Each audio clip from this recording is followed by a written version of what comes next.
It's Friday time! Tara guys, kape muna po tayo habang tayo gagawa ng ating mga ready-made na pangbenta. Dahil Biyernes, mabenta ang ating mga stand bouquet. Mag-prepare na tayo ng ating pambenta. Magtutusok-tusok na tayo ng ating mixed color at mixed flower, baby rosette at roses.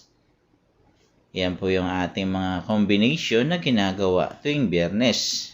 Dahil mabenta ang ating mga stand bouquet, worth 60 and 70 SR, puro mga simple bouquet lang ang ating gagawin. Yan po yung mabenta rito, gawa ng mga customer natin ay medyo matitipid, nagtitipid. Ang gusto nila ay malalaki pero mura. Kaya ginagawa natin, in-scatter na natin yung ating bulaklak para medyo malaki ang ating design. At mamaya-maya, paggising na sila at ready na silang mamasyal at pumunta sa mga kaibigan, dadaan yan sa mga flower shop para magpagawa ng bouquet.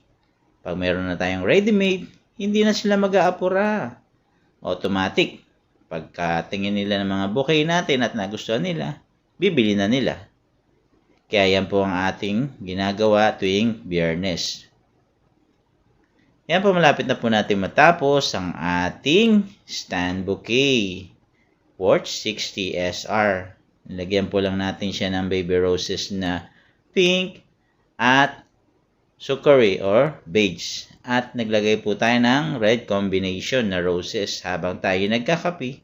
Pampagising sa inaantok nating diwa. Para ang ating diwa ay magising at makapag-isip pa tayo ng mas magagandang design. Ayan po, napatapos na po natin ang ating stand bouquet. I hope po nagustuhan nyo ang ating design ngayong araw na ito. Paki-like and share naman po, paki-subscribe na rin po ako at paki-comment kung saan nakarating ang aking video. Maraming salamat po mga kabayan, mga katusok. Ang inyong abang lingkod, si Angel.